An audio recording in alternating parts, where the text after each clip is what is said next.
As the world crosses over 1 million confirmed cases of COVID-19, an unfolding tragedy in Ecuador speaks to what happens when you have an unmanaged situation and an overwhelmed hospital system.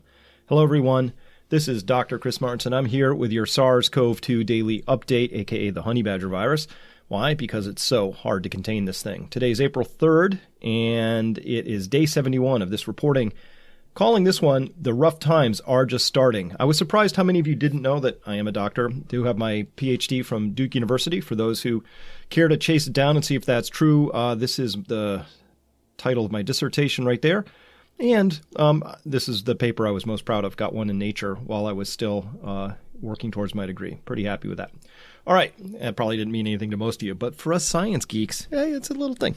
So, moving on, as we look through here, this is yesterday's data, and here we can clearly see the United States is now just absolutely in an uncontrolled situation, pouring on over 29,000 new cases. It's an unfolding tragedy here, and this is going to accelerate too. Why? Because the containment measures still aren't underway in a variety of places.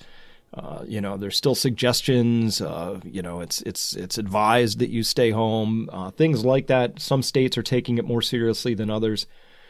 So that means that we still have a ways to run on this, because this virus, the honey badger virus, you've got to absolutely put the hammer down and really work hard to contain it, which involves all sorts of things from social distancing to wearing face masks to all kinds of things like that.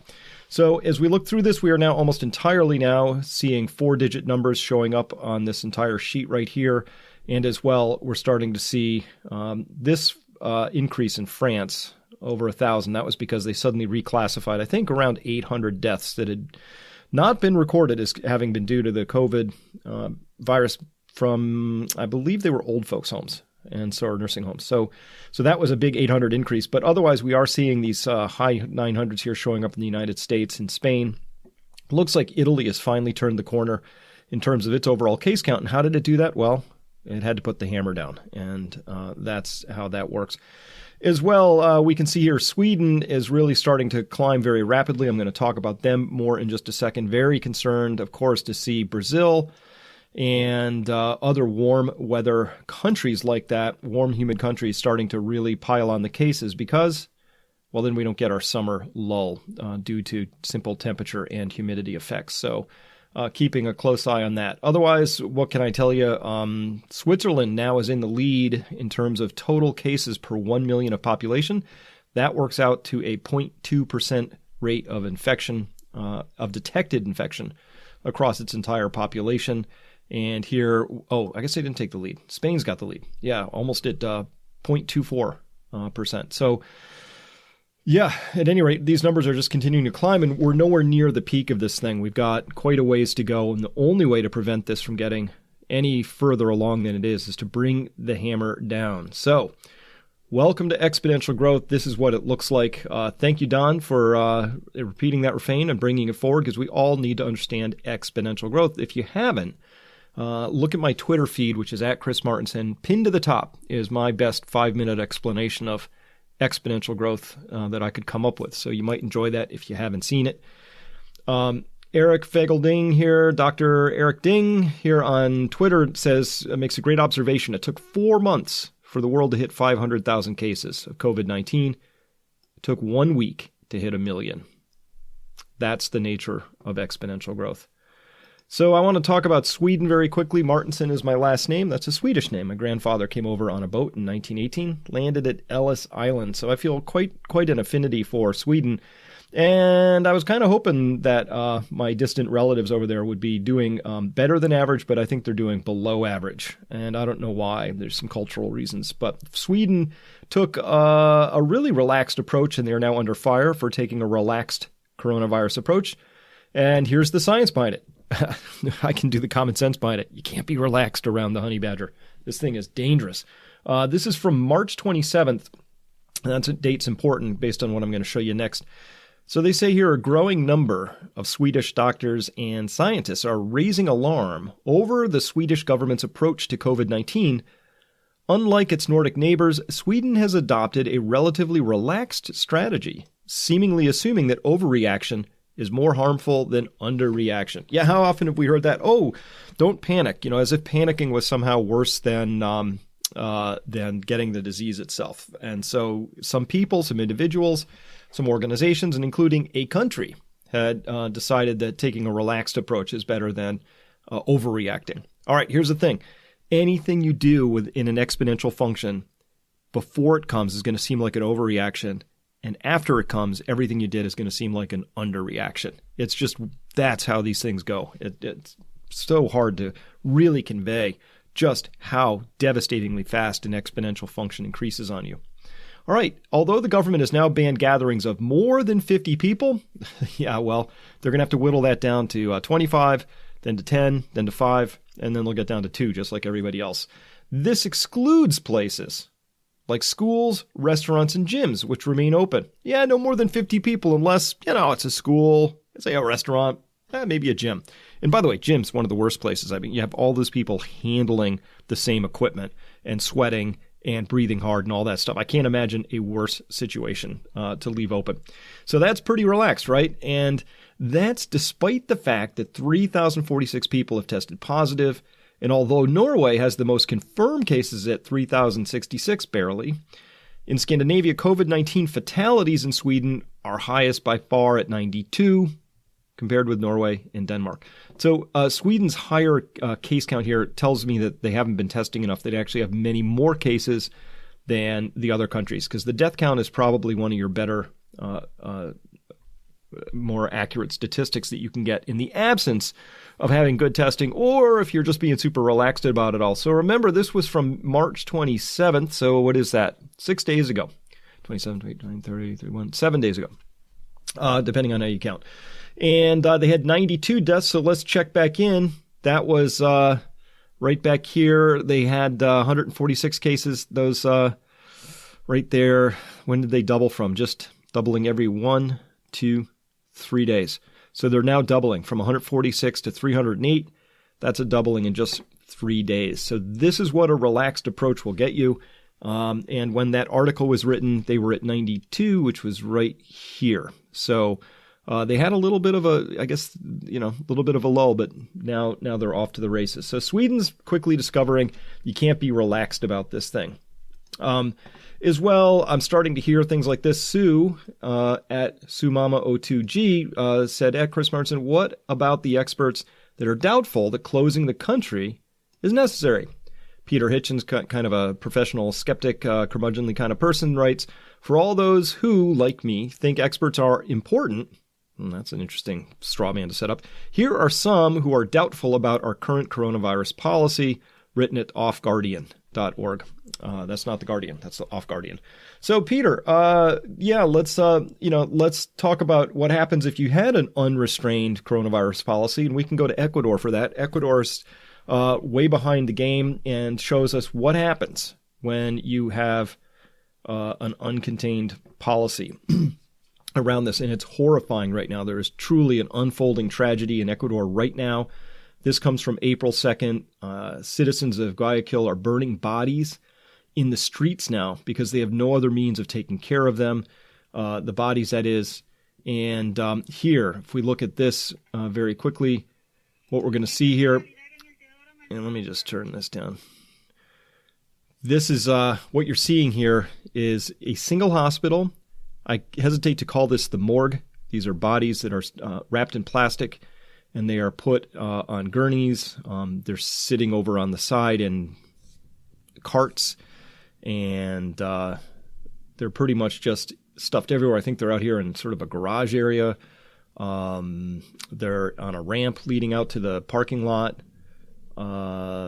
They are pretty much stored in every possible location. And it's a really gigantic tragedy that's unfolding there. As well, we're seeing videos of people keeling over in the streets. Here's another shot of a different area showing, again, just what's going on here. This is what happens if you have a really relaxed policy. And I don't understand why certain countries were having trouble sort of interpreting This sort of data that when it was coming out from China, but now here is coming out in Ecuador again. We saw it in Italy. I don't think there's any case that you can make where you can justify having a relaxed approach to this particular virus. It's not the flu. It's much more deadly than that. We've had a lot of misinformation come out about this. Very unfortunate from a lot of world, air quote time, I'm wagging my fingers in the air, health authorities who otherwise minimized what was obviously a very dangerous, very, very dangerous virus that has a very high serious complication rate. And remember, even if you have a so-called mild case, this may club you hard, may leave you with permanent lung damage, or what we think might be permanent lung damage. We don't know, but usually fibrotic scarring of the lungs is a fairly permanent adventure for the person who gets that. As well, Japan seems to be on the verge of a breakout at this point in time. Now, remember, Japan's been running a little bit of a relaxed strategy as well, really sort of downplaying it. I understood why they were doing that because they still wanted the Olympics to happen. Very proud of landing the 2020 Olympics. Not going to happen now. It's been delayed a year, but too late, I think, for the relaxedness of Japan, because now they have 3,300 cases, and it seems to be increasing pretty rapidly at this point in time. And so Japan has also had a fairly relaxed testing policy, and I think as they test, they're going to discover they've got a lot more of this than they thought, and that would be a real shame if this really exploded across Japan. All right, so this is the gold standard for a pandemic approach. I just got to keep bringing it up because to me, this is just common sense. This is just like I didn't read this in a manual. I watched it and decoded what Taiwan was doing, what Singapore was doing, what Kuwait was doing, and sort of came up with this little structure for it. And we can debate whether it's the right one or not, but it feels close enough to me to go through it. And the first thing you got to do is you got to halt all those inbound infections. That's number one. You just got to stop new infections because you have to get your arms around the infections you have. There has to be face masks for everybody, right? This stops the particles from being expelled and shared by people who have the disease, symptomatic or asymptomatic. And then you got to test. You got to really test. You got to test. Every country that's gotten their hands around this has done super aggressive testing. And they figured out how to make it easy and fast. They have drive-ups. They get results in an hour or two, not a week later, all of that. And then once you do find somebody who's positive, you undergo very rigorous contact tracing. I've been reading cases coming out of, say, Singapore and out of Taiwan where a single person is discovered with this, and they'll trace thousands of contacts using phones, interviews, all kinds of things. And you go through all the contacts that might have come in proximity to this person, and they're not afraid for you to do that because, why? Because you pay for the tests. So they're not afraid that you're going to show up and say, knock, knock, knock, hey, we're going to hit you with $1,000 test that you have to pay for. And those, obviously the people don't answer the door. They run away. So you pay for the test. And then if they do come down with this thing, they know that their treatment's going to be paid for. They're not going to be bankrupted if you find them and stuff them in a quarantine center in a hospital. And if they do have to be quarantined, whether symptomatic or not, you pay for the quarantine. There are countries that do all of these things, and all of them have their hands around this particular virus. You also have to quarantine all the exposed contacts too, for 14 days or more, depending on how you want to do that. And then when people are being treated, they're in the hospital, you treat them, you collect the data, and you share that. That was the data I was sharing coming out of China early on, was a lot of the medical data that was coming out. It wasn't peer reviewed yet, but it was consistent enough to give us a very good understanding of what the disease progression was and how serious this thing really was. All right. Hey, we covered this yesterday and other places in depth. How do we beat this thing? Everybody wears a mask. 1, to prevent the spread. 2, so that we remember not to touch our mouth and our nose. And 3, in case something does sneak through out of the mask and then in through our mask, it's probably a lower inoculum. That gives us better odds of a lesser illness. And you know who already knows this? All this stuff, all of it? Czechoslovakia. Look at the Czechs. Here they are leading the way. So this is a public service announcement that's come out. They have 5 steps for the public. And number 1, stay at home. There you go. Stay the F at home in your safe zone. So that's your SZ. So that's it. That's my safe zone. My home is a green zone. A little awkward at times. I've had people come up and knock on my door. I don't let them in. I ask them to back off my porch. Nobody comes into this house. It's just myself and my partner, Evie. There she is there. And we have a greenhouse, so that's really great. And how do you do that? Well, you avoid public transportation. You walk, you use your car, you avoid closed spaces with air conditioning, because guess what? This stuff is, if it's not airborne, it's micro aerosolized droplets, if we want to split hairs. But the stuff floats around, and it's particularly floats around in AC, which circulates the air as well. The temperature and humidity that's controlled by AC is very favorable for this virus to persist as a droplet and wander about your building looking for a nose or a lung to land in. You avoid contact with people without face masks. That's step 2. Yeah, people without face masks are a risk for you and your close friends. Droplets, or these micro droplets or aerosolized droplets, whatever we're calling them, can spread up to 7 meters. Okay, that's long. That's not 3 feet away. That's 22 feet away. It's a long way. All right, you sanitize your hands after touching anything outside of your safe zone. So expect you expect that everything outside of the safe zone is contaminated. That's it. That's your expectation. Not like you don't have to wonder, like, I wonder if that doorknob wasn't safe. Nope. Everything outside the safe zone is contaminated. If you go to the gun range, every gun is loaded. Even if you've just unloaded it yourself, the correct answer when somebody asks you, is it loaded? The answer is yes. So everything's contaminated. Don't touch your eyes, because that's another way these things can get in, is through the wet mucal membranes of your eyes, okay? On metals and plastics, the virus can persist for days. So disinfect your cell phone. You can create your own disinfection, ideally 60 to 70% alcohol. That's the right range, because that denatures the proteins on the outer capsule of the virus, and that renders it inactive or dead, depending on whether you consider viruses dead or something. But at any rate, 60 to 70%, not 50%, not 99%. Don't think it's better because it's stronger. This is the range that denatures proteins. Higher than that might not work as well. So 60 to 70%.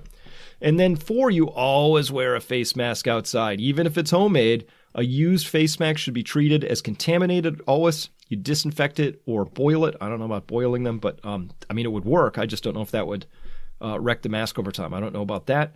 Slower breath increases the efficiency of any face mask. So if you don't have to hustle about, go slow if you can. And then protect your eyes with any glasses. That'll help. Of course, protecting your eyes is essential, as is the protection of your breath. Hey, the Czechs have got it. That's it. That's that. I agree with every one of those 5 main recommendations. And by the way, when it comes to face masks, I think we can declare victory here. I'm going to move on from this topic and trust that the momentum is now safely pushed towards everybody wearing masks. So we got here, this was just a quick Google search, top results, nothing fancy here. Trump says new recommendations on face masks are coming. Wonder what those could be. Border cities handing out $1,000 fines for those who don't cover their faces. Ooh, the mandate has led to confusion. But I thought these things didn't work, right? So I bet it's led to confusion. Yeah, that's the problem when you lie to your public. You have to then undo the lie, and it creates confusion. The mandate hasn't led to confusion. It was the early lying that led to confusion. Let's just be clear about that. Should all Americans be wearing face masks? So Mark and Watch is still putting the question mark on the end of the story. Pop Sci, when Pop Sci is in on it and says, make your own face mask, no sewing machine required, yeah, we're pretty far along. Hey, even GQ's up on this whole thing now, saying what you need to know about face masks right now. And Washington Post talking about Laredo, Texas, becoming the first U.S. city to require covering face. Yep, we're good to go. So Kenneth here tweeted at me here earlier today and said, after careful consideration for 4 to 6 weeks, looks like health officials now agree with you. That's wonderful, but to me it's a hollow victory. And here's why. I wrote back to this. I said, having to battle this hard over something so logical and commonsensical makes me feel a bit defeated, because we struggled so long with something so simple. How will we ever manage the harder, more complex next steps? The logic behind a face mask was so easy, and still it's been a battle to get that out there. And so it makes me worry about the next steps. Speaking of which, you want to know what's going to be really complex and hard and difficult and way less easy to grasp than face masks? How we're going to negotiate and navigate the coming Great Depression, which is arriving. And this is the economy. So the economy is it's not just complicated, it's complex. And the difference is something that's complicated can be reduced and understood, but something that's complex it defies any sort of prediction. And so the economy is a complex thing. Herds of people are complex structures that do what they're going to do. So if somebody said, Chris, I'll give you, all right, this is very complex and complicated, all that, but I'll give you one chart. If you can just, in one chart, tell me why you think we're going to have this really amazing, bad time coming up economically, what would it be? It would be simply this one. This comes off of the Federal Reserve. This is the Fred site. It's a wonderful site, has lots of great data on it. And here in billions of dollars, so 10,000 billion is what? 10 trillion. And so what we're looking at here over time is the debt securities and loans for all sectors. So this is the total amount of debt in the United States, just the United States. I'm from the United States, so this is a little US-centric, but other countries will have the similar looking charts. So when I say all debt, I'm talking household debt, student debt, corporate debt, municipal debt, federal debt. It's all of those, corporates, everything. If I didn't say that. All right, and here's what I want you to take away from this chart. You see, let me go right here. You see this? That little wiggle right there? That's the great financial recession. This little time where this barely went backwards for that little tiny little piece right there. Okay, let me take that off so you can see it again. That almost destroyed the world's financial system. In response to that little wiggle right there, where credit actually went backwards instead of more. There was slightly less debt instead of more in the entire system. That was so close to breaking the system that we saw in the autobiographies written by Mervyn King, who was then the governor of the Bank of England, and Hank Paulson, who was then Treasury Secretary. They both wrote that we were within hours of the entire banking system completely failing. It was so bad that CEOs of major banks in New York were recorded as having gone into the ATMs in their own lobbies of their own banks and taken cash out at 2 a.m. on their way to emergency meetings. So what did I take away from that? And I've been talking about this chart for many years, is that what this told me, my takeaway was that we have a system of debt that's either growing exponentially, and by the way, this was growing perfectly exponentially up to here, or it's busy collapsing. Those are its two states, expanding exponentially or collapsing. So the question I have for you today is, where do you think, and everything hinges on your answer to this, by the way, because you could disagree and that's totally fine. Do you think it's likely that we're going to find lots of new reasons to take on more and more debt here at this particular junction in time? Or is it going to be a different sort of an experience? And are we going to see something where we see debts actually fall? This is what the Federal Reserve is fighting tooth and nail right now, shoving money into the system, allowing the federal government to borrow like crazy, and they'll print up as much money as necessary simply to avoid and try to stave off the coming depression. But let me show you why this was completely unavoidable anyway. We were running a concept, an idea. If you know anything about me by now, if you've been listening to me long enough, I like logic, I like common sense, and I like the power of ideas. So here's the idea that I can't think any other way around except to come to a single conclusion, and it's this. So here's that little wiggle again. I've put two things on the chart at the same time now. One, we've already seen this, which is total credit market debt. And the second is gross domestic product. Okay? So this little line down here you can think of as our national income in the United States, and these were the debts. I think you can see quite clearly that these are growing at very different rates. In fact, this is compounding, but at about around 3.5% or 4%, and then this one's compounding at about 9%.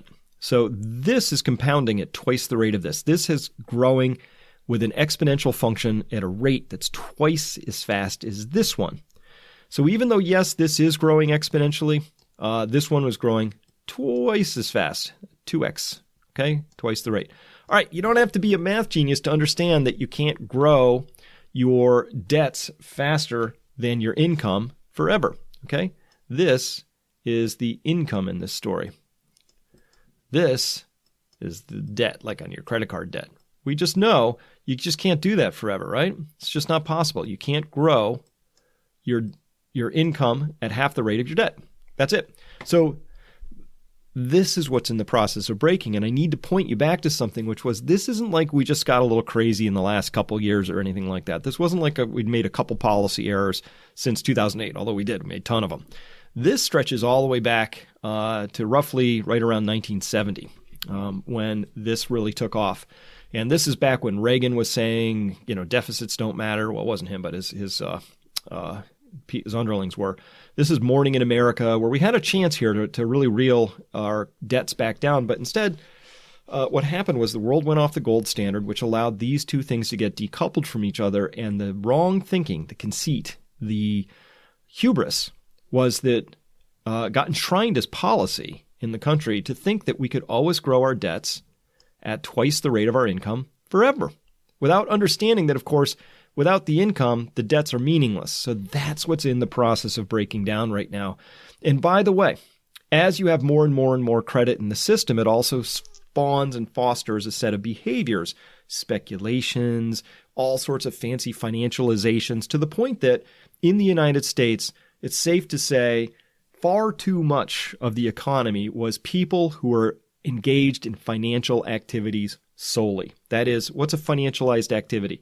That's where you make money using money. You don't do anything else. You don't make a single car. You don't deliver a single meal. You don't grow any food. Nothing happens. But all of the financial titans in the United States and nearly all of our billionaires now are actually people who just gamed this system while it was running. So it was great. It was a lot of fun while it was running.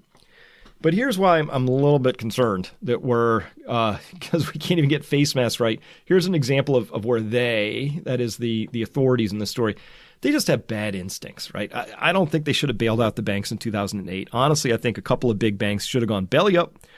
All the people should have been fired. All the C-suite people there ought to have lost their jobs. And the investors or speculators in those companies ought to have lost all their equity and debt financing. The bonds and the stocks should have gone to zero. And guess what? That would have trained people to say, maybe we shouldn't invest with a company that's so reckless. But they didn't do that. Now, check this out. This is a really interesting story here. Hedge funds have been hit by these losses in something called a basis trade, right? What the heck is a basis trade? Well, I need you to understand this because it talks about how when the rubber really hits the road, the authorities, they spend so much firepower bailing out the big players who really shouldn't be bailed out at all, by the way. They made billions and billions and billions on the way up. And if they're going to eat a few losses because they made some bad bets, they ought to do that.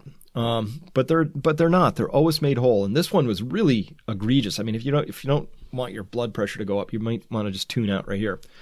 Check this out. A wide swath of hedge funds was hit by the recent unwinding of the so-called basis trade last week. And by the way, this article comes from around the middle of March, so it's a couple weeks old. The basis trade is a long-running investment that seeks to exploit pricing gaps between Treasury securities and futures. So what happens when you make money, air quote, make money, exploiting the pricing gaps between Treasury securities and futures? Nothing. You don't make anything, but you might make money. It's sophisticated, it's complicated, but it doesn't do anything. So it's fundamentally a useless activity as far as the United States is concerned, or any country. But you always have to ask in trading, if money is going towards somebody, that means money is coming away from somebody else. You have to ask what was on the other side of this. Like, who was it that was constantly just shoveling money at these hedge funds on a losing trade? Because if it's a losing trade, or if these guys are consistently winning at it, guys and gals, then so what? I mean, where did it come from? That's the interesting part. These articles are always written like these people made this money and just magically appeared because they're so smart. That's not how it works. Somebody was shoveling money into this furnace, and these people were busy shoveling it back out again. All right. The basis trade has been pitched as a stable, reliable source of returns with low volatility.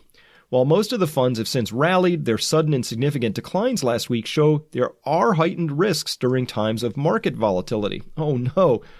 Market volatility is code speak for sometimes you lose money. You don't just make money. Sometimes you lose it too. That's unthinkable for these people. They cry like babies when that happens. The Federal Reserve rushed to repair disorderly trading conditions in the Treasury market last Thursday. That's rushed to repair disorderly trading conditions. I love how they word this stuff. Go Wall Street Journal. Let me decode that. The Federal Reserve rushed to make sure that these very, very wealthy hedge funds didn't lose money. That's what that whole thing means. So they shoveled money into this market to rescue their losses. Analysts and investors said conditions had broken down in large part because of unwinding risk parity and basis trades. So those are two strategies, two very esoteric strategies, which are both just making money, using money. And sometimes they work for you and you shovel billions and you pay billions to all your investors. And other times they go bad and you lose money, except the Federal Reserve rushes in to make sure you don't lose money and your clients, your well-heeled clients, your 1%ers don't lose any money.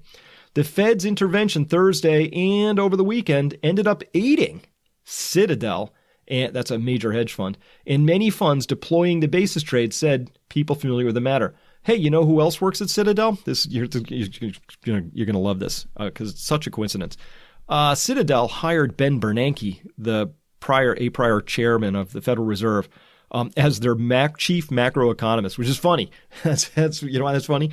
Because Citadel doesn't do anything that requires macroeconomics. They're just in and out and doing skims and scams like this and just like basically just skimming money and doing nothing, by the way. They make nothing of any value. There's not a single thing that you have ever eaten, consumed, used. It's not saved a single life. It hasn't traveled a person a single mile. There's nothing that Citadel has ever done that's made anything of any use to any American, but they've made many billions of dollars for themselves and their clients, mainly by doing things like hiring ex-Federal Reserve chairman so that when their stupid ideas blow up on them, which they always do eventually, they have a quick direct line. They can pick up the phone and the Federal Reserve rushes to repair disorderly trading conditions so that this ends up aiding people like this. That's how the game works. So I say they have bad instincts because this is the kind of stuff that leads to that fourth turning moment. This is the kind of stuff that when people finally figure out what's going on, they say, hang on.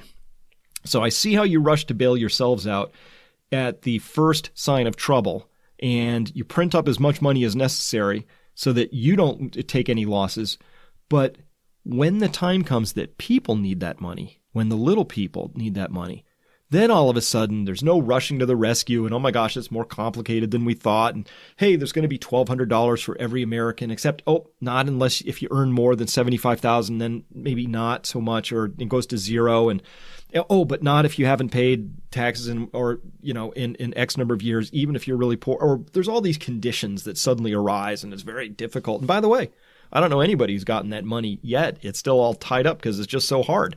Whereas if I was in charge and somebody said, $1,200 was the right number, I would say, great, send that to every single person right now. Get it done by 5 o'clock. I don't make it $500 for a child because then we have to figure out who a child is, and are some children staying with ex-parents and is there custody, or just forget about all that. $1,200 every person, go, right? And it would have been done. So we heard about this big SBA rollout that's coming out. There's this big for small businesses. $350 billion is supposed to be there for small businesses, but look what's starting to appear already. And I called this one of buy-in for the big lobbyists, because the big lobbyists, they get what they want right away. But when it comes to getting money to small businesses or to individuals, suddenly all this stuff rears its head and it becomes very complicated, and then it doesn't happen, and it's just crazy. So file all this under self-inflicted wounds. First anecdotal evidence that these SBA government rollouts are disastrous. Friend called me in tears and said Bank of America rejected her app because she only has a credit card and a business checking account with them, but not a loan. So she needs all three to qualify to apply. I mean, WTF, right? This is just awful. What are they talking about? Well, they're talking about this. Millions of small businesses are stunned to learn that they are not eligible for bailout loans. Oh, how did that happen? This is at Zero Hedge, coming out today on April 3rd. It's the first day that America's small businesses can apply for the SBA's Paycheck Protection Program. That is a $350 billion program that is part of the bigger $2 trillion bailout package designed to provide small businesses access to capital for payroll and other overhead costs to the tune of 2.5 months of average payroll, and which must be accessed via an existing banking relationship. So if you don't have one, you are out. And the rollout is predictably a mess, with some banks such as B of A already accepting loans, which convert to grants if used exclusively for payrolls and business continuity purposes, while others like JPM delaying the rollout to 1 p.m. A third group of banks such as Wells Fargo has conspicuously failed to provide its rollout plans. Perhaps it's scheming how to cross-sell bailout loans with auto insurance or engage in some other typically Wells Fargoian fraud. Yeah, it's just all complex all of a sudden, because when it comes for money flowing from the top down towards the bottom, it's always complicated. But when it comes to having little people bail the banks out, oh my gosh, that happens by 3 o'clock that same day. It's just astonishing to watch this happen over and over again. Very angering too, by the way. In fact, only those companies that already have a lending relationship, that is an outstanding loan with a given bank, at least at this moment, are able to apply for the rescue funds.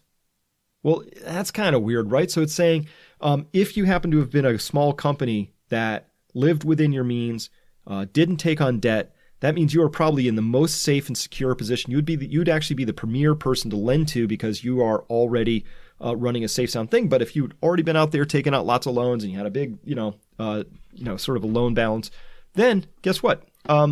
You would be probably more eligible. So again, what are the incentives here, and how are they being applied? All right, no help for most. This was a great blog here written called Advancing Time, Bruce Wild's blogspot.com. Huge $2.2 trillion bill fails for most small businesses. He had made a couple of great points in here. Self-inflicted wounds, everybody.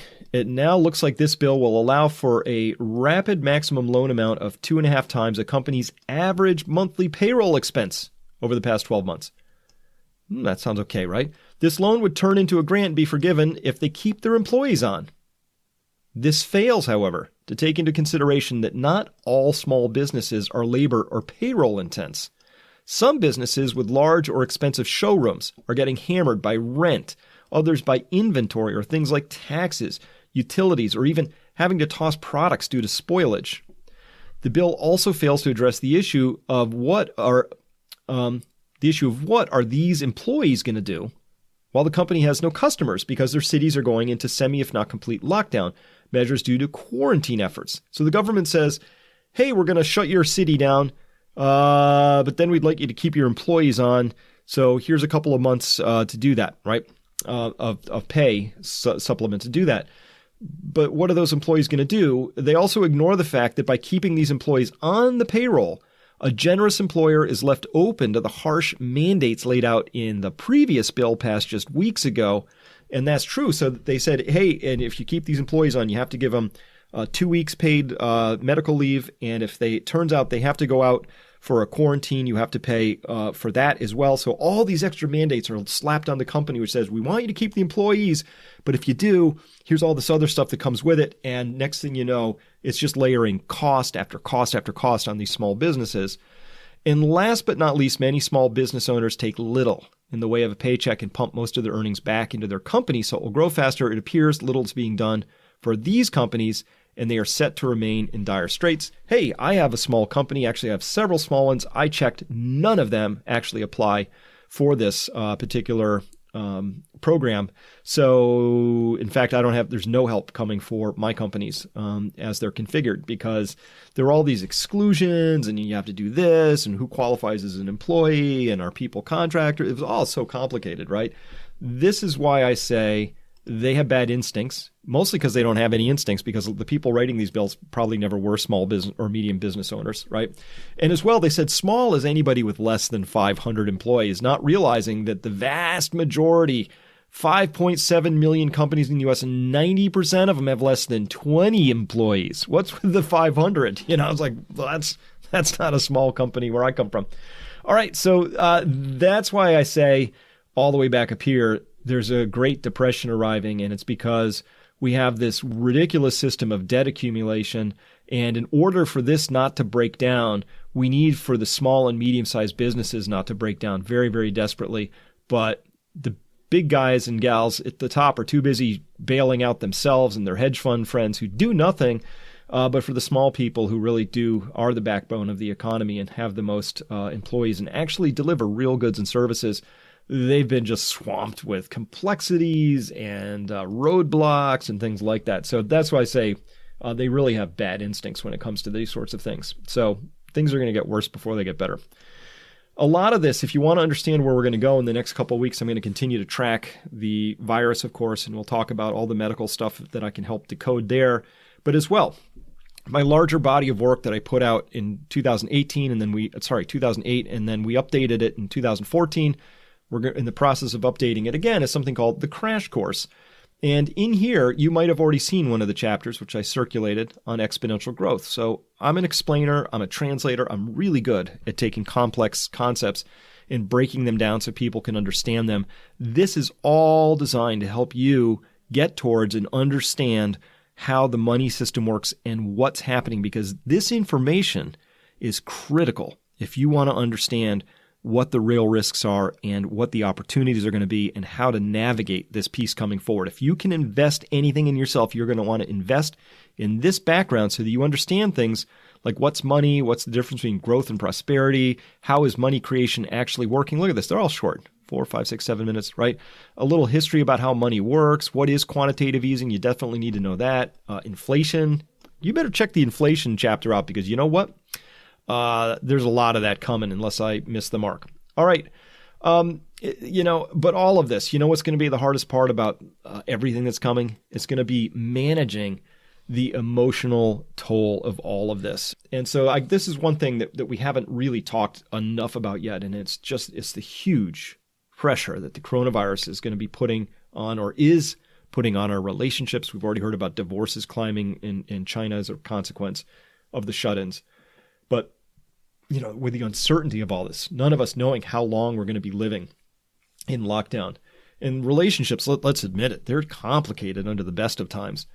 But forced to confinement, along with fears of dying and loss of income and things like that, this is going to give some of the biggest challenges and conflicts between you and those you live with that have come along in a long time. So how can we make it through this stressful period without straining, without damaging our relationships with those we care about?